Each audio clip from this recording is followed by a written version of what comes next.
With the controversy around the government of Maldives, we thought it may be a good idea to capture the historical role the Indian military played in saving the government of Maldives in 1988, as well as conduct an analysis on the positioning of Maldives in geostrategy and politics. November 3rd, 1988. The government of Maldives was under attack from a group of armed militants backed by a rich Maldivian businessman to force a coup of the government.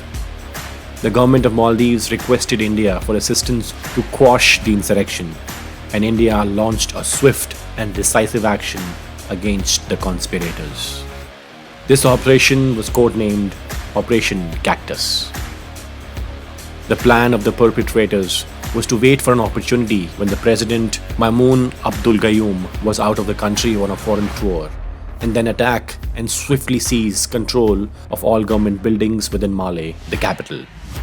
Take any number of high-level ministers of the government as hostage and suppress any attempt from the Maldives security forces in repelling their attack.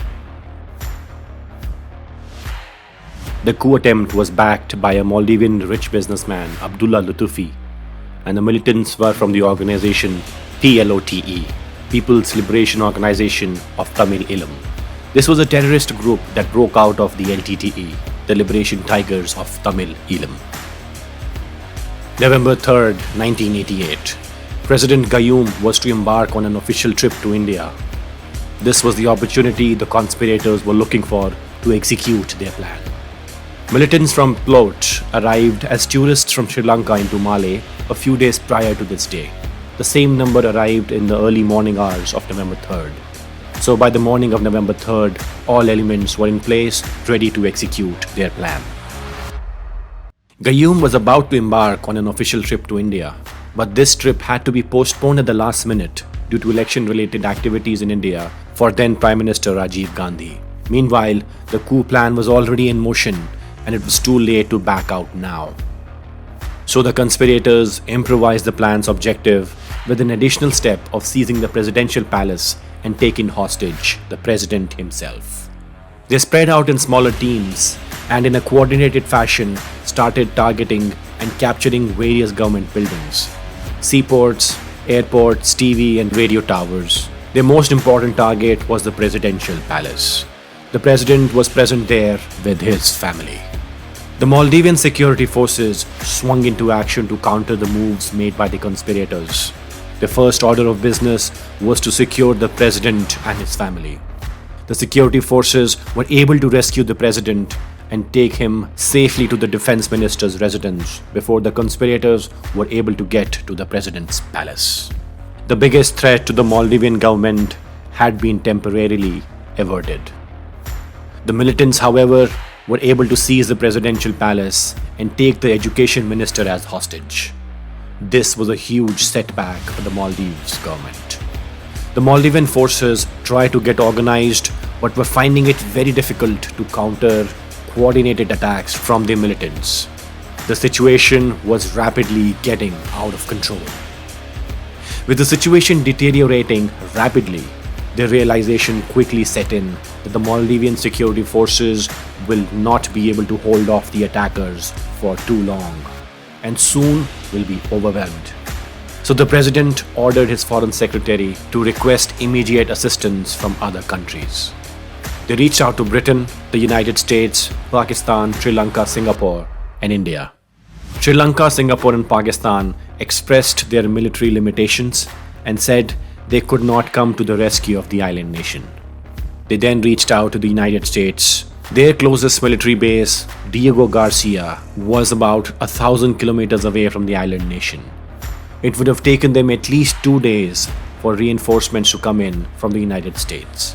The Maldives security forces were incapable of holding off the militants for this long, and 2 days would have been too late for them. Britain also was not in a position to come to their aid, and they suggested the Maldives government take India's help in this. The Maldives government then reached out to India for help.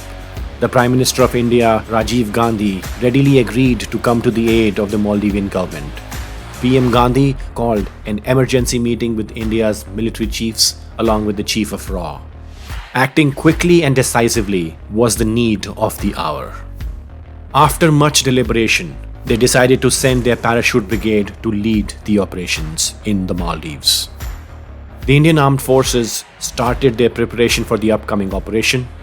One major obstacle for the preparation was the lack of any maps of the island nation with the Indian Armed Forces. So, some tourist maps were used to get a game plan going. The first draft of the plan of operation was to conduct an aerial parachute drop of the Indian troops onto the island. This plan, however, had a major drawback. Maldives is a collection of a lot of small islands close to each other, so an aerial drop could mean that many of the paratroopers could have ended on different islands, and hence would not have any way of linking up after the drop. So it was decided to land the Indian troops at an airstrip. The natural choice in this case was the Malé airport in the capital, since most of the militant activity was ongoing on that island. But the Indian planners assessed that the enemy would be aware of the eventuality of reinforcement attempts and would have captured the airport to block any such attempt. With the Malé airport likely not to be secure, it would be extremely risky for the Indian army to land there. So they chose the second best option, the Hulhulé Island. The Hulhulé Island was the closest one to Mali and had an airstrip that the Indian Armed Forces could potentially use. The Indian Armed Forces assessed that it was highly unlikely the militants would have secured this airstrip as well. Upon landing there, the Indian Army would use boats to get from the Hulhulé Island to Mali. This in fact turned out to be true. The Mali airport was in fact under enemy control and the Hulhulé airstrip was left unguarded. The strategy was finalized by the Indian Armed Forces and now they were ready to move ahead in executing the plan. This was codenamed Operation Cactus. So, on the night of November 3rd, 1988, the Indian Air Force's aircraft Ilyushin IL-76, along with soldiers of 6 Para and 17 Para Field Regiment, embarked on their journey to rescue the besieged government of the Maldives. This was under the command of Brigadier Farooq Bulsara. The aircraft flew from Agra towards its destination Mali, around 2,000 kilometers away. Reinforcements from India were on its way. This was going to be a complex operation. The Indian Army was operating under very limited knowledge of the militant activities. The number of enemy combatants, their positions, their weapon systems, or the possibility of any reinforcements to arrive for them. The first of the troops had to get in and assess the situation while they conduct the operation and then make any adjustments needed to the plans. Meanwhile, the situation in Mali was getting worse by the minute. There was widespread violence in many districts within Mali. The militants were closing in on the current location of the defense minister.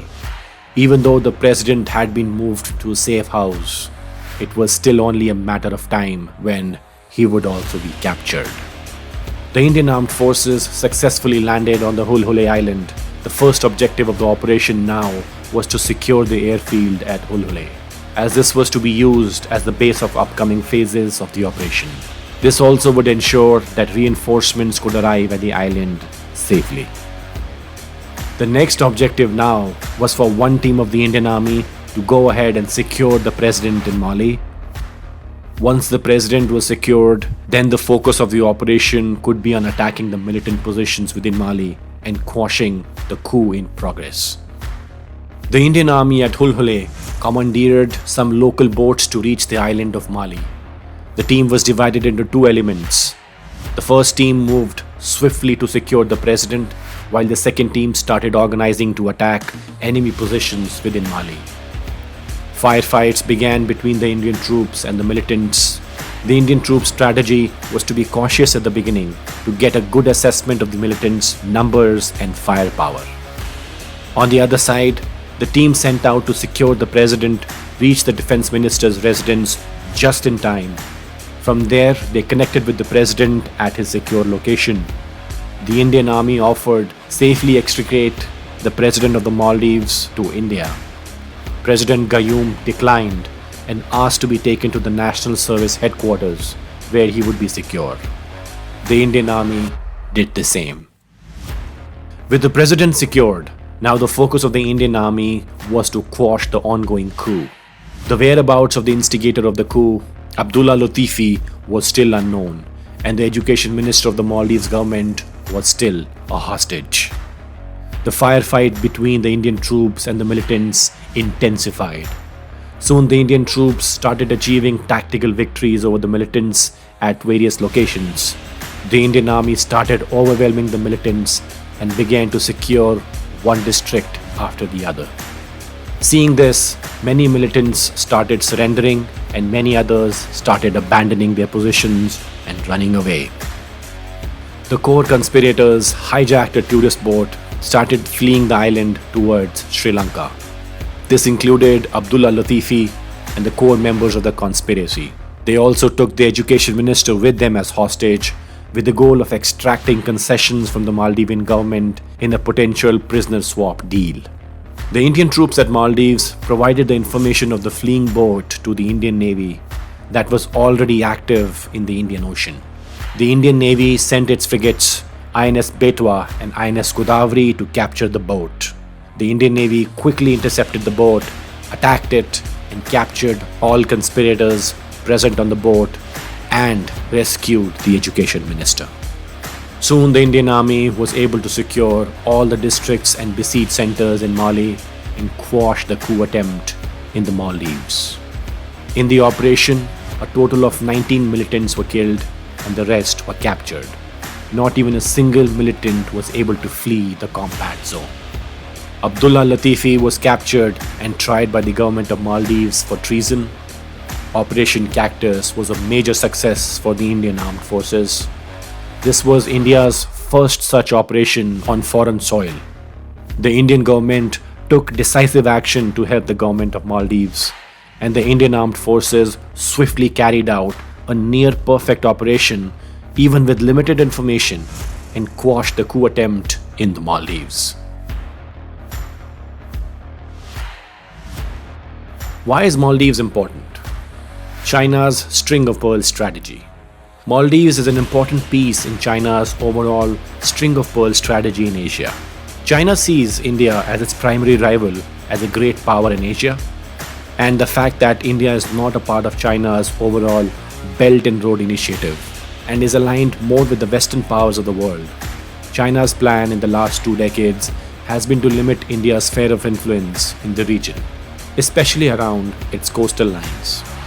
This is primarily achieved by the government of China influencing nations in India's neighborhood by providing them access to loans to build their infrastructure. The fact is, they have been quite successful in this strategy so far. Sri Lanka, that has historically been within India's sphere of influence, has drifted towards China in the recent times. So much so that a port that was initially built for commercial shipping within Sri Lanka is being used by China's PLA. Pakistan has always been an Indian adversary, so it readily cooperated with China on its infrastructure plans under the China-Pakistan Economic Corridor, CPEC, with the port in Gwadar. Bangladesh and Myanmar are also part of the BRI project, and this brings us to the Maldives. Maldives in the recent years has also been drifting towards China, away from India. If China builds a military base in Maldives, this would strengthen the overall pearl of string strategy of surrounding India and limiting its sphere of influence outside its territory. We'll be keeping a close eye on any developments on this front in the coming time. Please subscribe to help support the channel to get more in-depth and detailed news and analysis on Indian military matters.